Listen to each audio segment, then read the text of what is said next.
अस्सलामुअलैकुम नाजरीन, आप देख रहे हैं सूबाई रंग न्यूज़ और इंटरटेनमेंट चैनल और मैं हूं मोमना शहबाज। सबसे पहले नजर डालते हैं आज की आम खबरों पर। पंजाब फूड अथॉरिटी ने जाली मशरूबात की बड़ी खेप पकड़ ली। 834 लीटर गैर मयारी मशरूबात तल्फ, गोदाम मालिक को 50,000 रुपए जुर्माना आयद। कार्रवाई बाबूलाल हुसैन रोड गंज मंडी पर वेयर हाउस में की गई। तफसीलात के मुताबिक स्टोर में तकरीबन 6 लाख रुपए मालियत की जाली और नॉन लेबर एनर्जी ड्रिंक्स ज़हीरा की गई थी।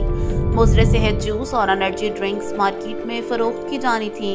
फूड सेफ्टी टीम ने बरवक्त कार्रवाई करते हुए सैकड़ों लीटर जाली मशरूबात तल्फ कर दी। चालू मशरूबात का कारोबार करने वालों के गिर्द घेरा मजीद तंग किया जाएगा। किसी भी शिकायत की सूरत में पंजाब फूड अथॉरिटी की हेल्पलाइन नंबर 1223 पर राब्ता करें।